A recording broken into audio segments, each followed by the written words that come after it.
Hello, travel world, and welcome to Experience Travel with Katie and Allie. My name is Katie Lilly, and I am the owner of the Travel Marketplace.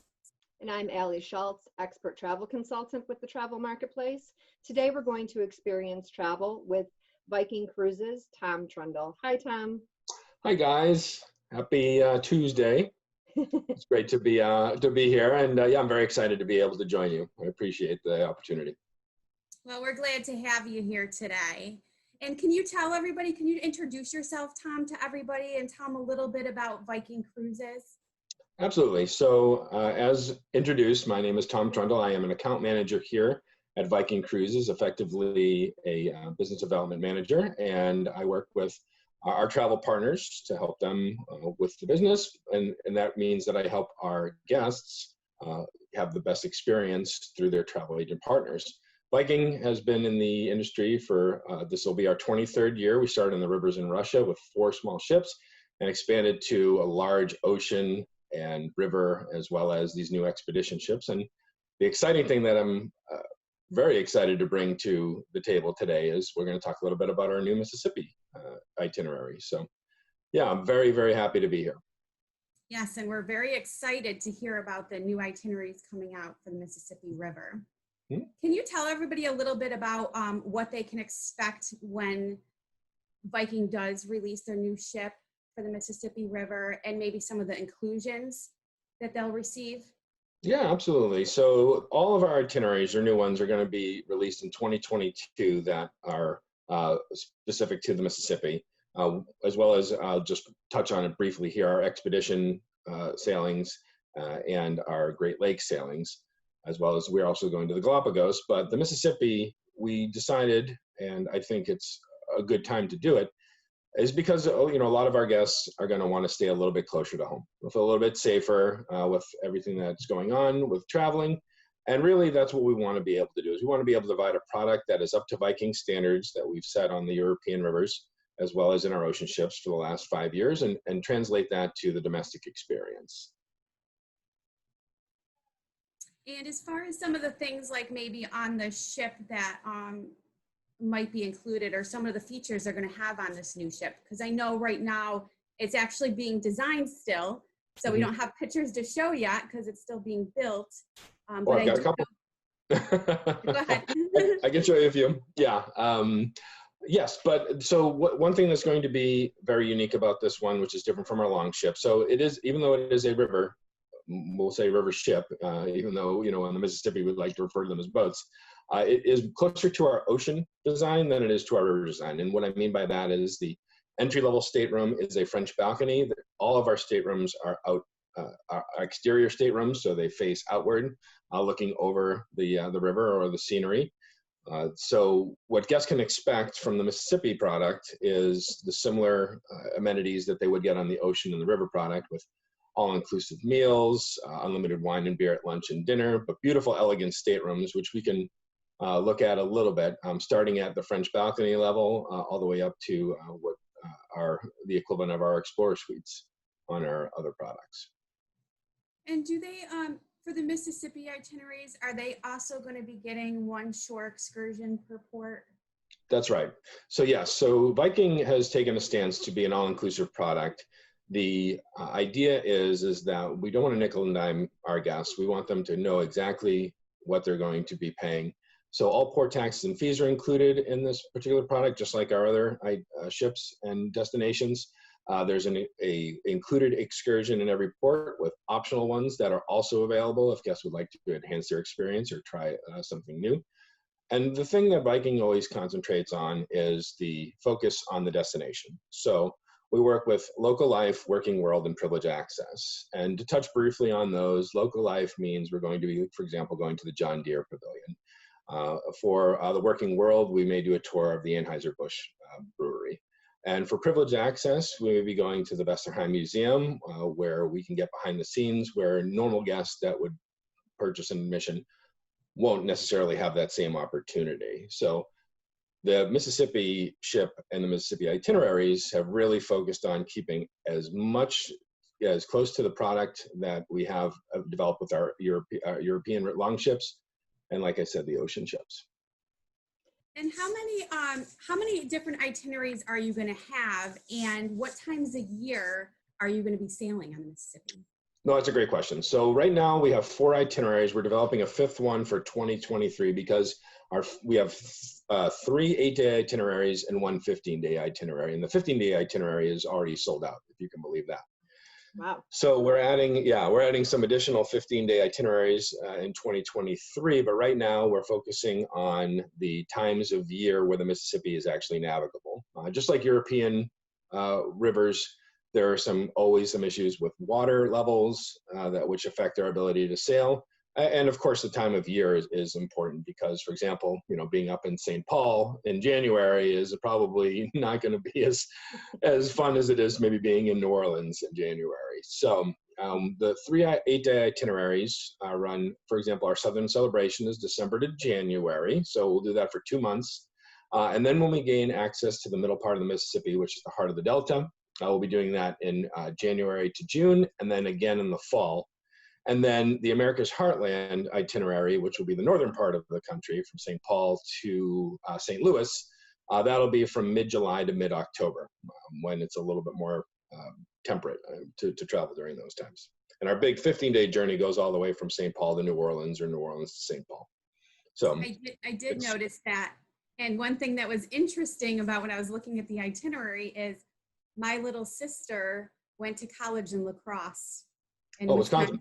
She graduated from there. So I was there about 4 years ago on the Mississippi, took some pictures, and we ate lunch on the waterfront there.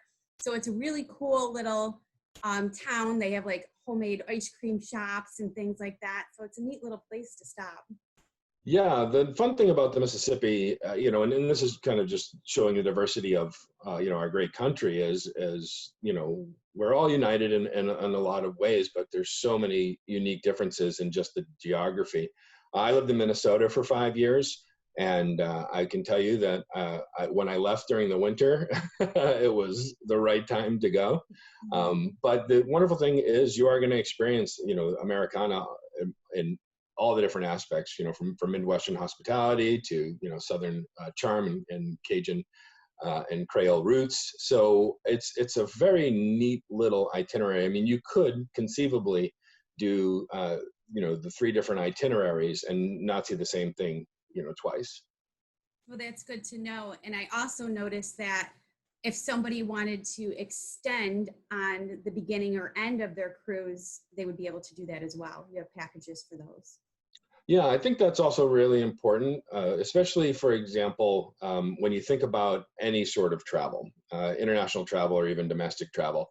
The first day that you get to your destination, the travel days, and even the day that you leave are typically cut short, simply just because either you're tired or, the flight gets in at a certain time, which kind of, cuts off the ability to really enjoy the times that you're in the port cities, or at least the embarkation port cities. So I'd always recommend, whether doing it through one of Vikings packages or even, with your travel agent, extending. I will give you a classic example, so like, for example, when we end in New Orleans, you'll eat breakfast and then you'll go to the airport. So you're not going to really have too much time in New Orleans on some of the itineraries. So it's always nice to spend a little extra time there and really enjoy the additional aspects of the cruise. And that is, in New Orleans, I can say that I've been to New Orleans and I love it. It's very, very unique. It's almost like it's certain cities in the United States just seem sort of like they don't belong in the United States, like they can be a country all by itself, and it has its own unique history. So if you extend in New Orleans, either in the beginning or the end of the trip, what are some of the things that you can do? Is that sort of, you extend and kind of book your own things, or us as travel agents would do that? Or does Viking offer different tours and things like that once you extend? Absolutely. So in most cases, we'll have an included tour as part of the pre-extension or post-extension package that will, be covered in the cost. There are some, great additional opportunities to just explore on your own. And that's another, I think, key aspect of Viking is when we do, and obviously this is specific to our extension packages, but on any day that we're in port. We're going to get there early or even, late at night, so you can start in the morning, and we're not going to sail until later on in the evening. So to kind of touch on the extensions, whether the pre or the post package, there's going to be things that you're going to want to do, whether Viking is holding your hand or not. It may be a little bit more advantageous in Europe, for example, to have a local guide there, because the language is, there's a language barrier, and there's some unfamiliarity. But as far as exploring the pre and post destinations, it really is up to the comfort level of our guests. But we'll make every accommodation, just like we would do in Europe. The hotels that we partner with, there'll be a Viking host that'll be available as for concierge service to get them set up with, dinner reservations or guide them along a certain way, as well as, opportunities to take optional excursions or the included excursion to explore with a Viking kind of doing the guiding. And that is really nice to be able to, like you said, even have the different options for the people, because some people do, like you said, some people, even though it is the United States, some people do like the comfort of having somebody with them, and some people like to just sort of go out and explore on their own. So it's nice that Viking does give those options. Yeah. And I know that Viking and what are the different types of restaurants and food on this ship? Is there one restaurant? Is there more than one? Oh, great question. So the main restaurant, coincidentally, is actually called The Restaurant. It's the same name that we use on all of our products and ships, which is the mainstay. So we think that's going to be the primary location that most guests are going to be eating at. That's where all the meal services will technically take place within the restaurant. But we do have a specialty restaurant, another holdover from our ocean product, which is called Manfredi's. It's an Italian steakhouse. And while it is a specialty restaurant, there's no additional charge to eat there. And basically, when you pick your stateroom reservations, whatever size stateroom you are, there'll be a priority reservation attached to the level of your stateroom. So for example, our veranda staterooms will have one priority reservation where you could pick a time to eat in one of the specialty restaurants. However, if you'd like to go down to the restaurant at any time during meal services, and this is a dinner service, as long as there's availability, they'll seat you, and there's no additional charge for that. We have the River Cafe, which offers 24/7 snacks, beverages as well. And we have our Aquavit Terrace, which is another holdout from the ocean and river product, which offers al fresco dining, both indoor and outdoor options as well. That is really nice to have the options for the dining. And as far as allergies go, how do you deal with that? Somebody who has, Katie's boyfriend has a tree nut allergy. Somebody like me, I don't have an allergy, but I'm a vegetarian, so it's more of a preference. So how do you deal with things like that? So as part of our booking system, it's our responsibility to ask if there are any special considerations that need to be made, and food allergies or food considerations are no exception to that. What Viking endeavors to do is to accommodate every single guest as best as they can. And up until right now, the only thing that I haven't seen Viking specifically be able to do is to do a straight vegan option. They've been able to do vegetarian. They've been able to even do vegetarian, no dairy. For food allergies, separate foods, no shellfish, or additionally, like you said, no tree nuts. Viking will make every accommodation to, as long as we know about it, of course, to accommodate the guests' food preferences and food needs. And that's great. And I noticed as well the beer and wine is included at meals, correct? Lunch and dinner. Yeah. Dinner. Not a breakfast, unfortunately. Yeah. And I did see something briefly, I believe, on the website that it's not released yet, but you do plan on coming out with a drink package for those sailings? Sure. Yeah. So we do have the Silver Spirits beverage package, which effectively it is per cabin. So, one person can have and one cannot. In the interest of full disclosure, I'll just let you know. But really what the Silver Spirits beverage package is, it includes any drinks on any of our menus at any time of day, including restocking your minibar, up to $15. So, you wouldn't be able to order a $40 bottle of wine, but you can have as many $15 glasses of wine as you want. And that also includes the gratuity. So the Silver Spirits beverage package is fantastic for anyone, I would say, that's going to have more than 2 drinks outside a meal service a day. But the nice thing as well is that it also includes soft drinks, coffee, specialty coffees, any other drink, not just alcohol, that would, come out throughout the day. So, for example, I don't drink, but I drink a lot of, soda. So the beverage package actually is advantageous to me just for that reason alone. But it doesn't cover pretty much everything all the way, like as I said, up to $15 on our menu. No, that's good. Yeah. Yeah. If you're gonna have a mimosa in the morning, it's not a bad one to have. That's right. And will there be different levels? Like you did mention that you don't drink. So for somebody who doesn't drink alcohol, but is the same as you, likes the specialty coffees, likes these sodas, things like that, will there be a different price for them than there will be for somebody who does drink alcohol? Well, there's always going to be coffee, tea, and water available throughout the day. Bar service is going to be cash bar if they don't have the beverage package. But the beverage package is for a lack of a better term, it's an all or nothing product. So either I've had guests where the husband drinks but the wife doesn't. They still purchase the beverage package for both for the cabin. So it is something to take into consideration. It might be cheaper to go a la carte with the drinks. Right. Okay. And then and sometimes it's opposite. Yeah. Yeah. No matter on the person or not. So. Oh yeah. Well, there's some. When I did talk to a few guests, and that's I guess that's probably a good segue into our no corkage fee. So. Just like on our river and ocean products, if a guest wants to bring their own alcohol on board when they're in port or even when they arrive in the destination, we don't charge for that. We'll keep it refrigerated or on hold. The waiter will uncork it at the table. So it's not to say that there aren't other options as well.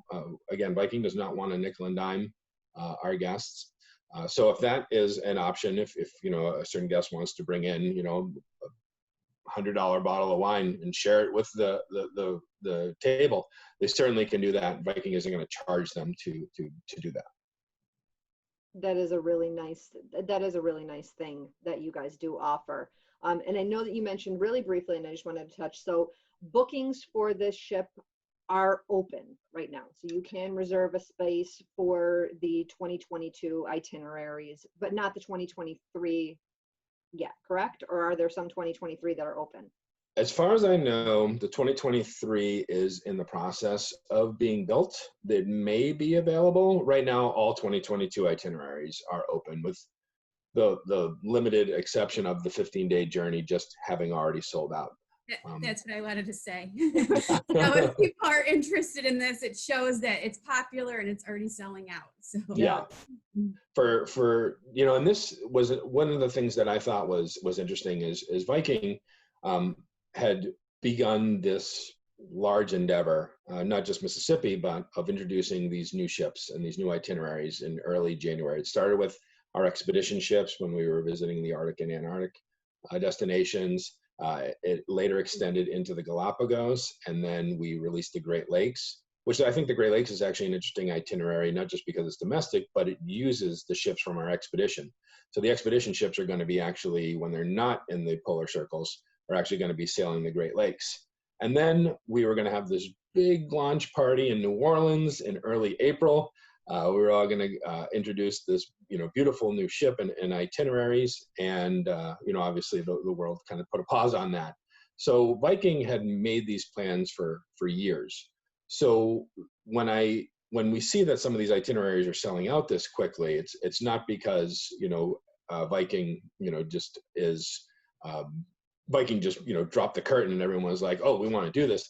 The Mississippi has been in talks for multiple years. So it wasn't a surprise, I will just say, when they sold out quickly and interest was so high. And it still remains high, which is great, but there is still some space available. It's just, I would consider doing it now rather than waiting until a little bit later. And I think it's going to be a good product. It's going to be a nice product that people haven't really seen on the Mississippi, and it gives them something new to do in the States. So, yeah. And Vikings can continue to do things differently. So there's going to be some guests that want to do a Mississippi cruise with the paddle boat, paddle wheel experience, and a casino. Viking's not going to have a casino on board the Mississippi. It's not a paddle boat. It really, I mean, to me, it looks like an ocean ship that we've converted to sail on the river. great. And is there anything else you want to tell our viewers today, Tom, before we go? If we have a little bit of time, I would just share a couple things that I've put together just so the guests can kind of see the ship. And then if there's anything that we may want to add on a little bit later, I'm sure you'll get questions or anything like that. We can certainly revisit it, and I can send out some more supplementary information. But I just will show you the ship, and we can kind of wrap up. Sounds good. Perfect. Okay, so let's see if I do this correctly.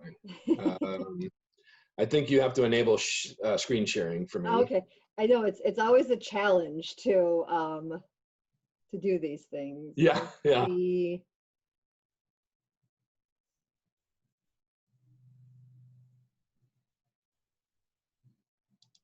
Okay, I think you should be able to do it now. I think we're in business. All right, so I want to do screen 2. There we go. So are you seeing my mouse moving around the screen? Yes, yes, Okay. we're seeing introducing Viking Mississippi. Right, so that is our beautiful new ship. It is designed, again, around the elegance of our ocean product, but combining the comfort and luxury of and the small ship size of our long ships, our river ships. The one thing that I think is really neat, 193 staterooms, so it's just going to be just under 400 guests at 386. But with our crew, we have 147 crew members on board, so the crew to guest ratio is, as you can see, I mean, almost everyone's going to have their own private crew member throughout the journey. And a fun little thing about Viking, and I'll just throw this in there, is 97% of our staff is retained year over year. And one thing that we've done as part of keeping with the Viking promise is we've done everything we can to keep our staff and our crew just kind of above water during these times. So they're well-trained, Swiss-trained. They're going to have the highest level and attention to detail for our guests. It's really going to be a great experience as far as the crew is concerned. Here's just a brief overview of the itineraries that we kind of touched upon with the Southern Celebration starting in the early parts of the year, extending to the northern parts of the state during the summer months. And then I think, can I skip it over? Oh, we'll do this one real quick. Here's the different itineraries. So if anybody pauses the video, they can kind of take a look at what's included and when the times of year that they will run. And then these are the staterooms. So here's a little snapshot of the staterooms. I think there's a really neat little feature. As I said, the French balcony is the entry-level stateroom, going all the way up to the Explorer Suite. And then balcony is the entry-level stateroom, going all the way up to the Explorer Suite. Well, thank you so much for joining us today, Tom. And thank you everyone for experiencing travel with the Travel Marketplace and Viking Cruises. If you have any questions or would like any more additional information on Viking Cruises, please reach out to the Travel Marketplace. Until next time, stay healthy, stay safe, and keep dreaming about your next travel experience. Bye, everyone.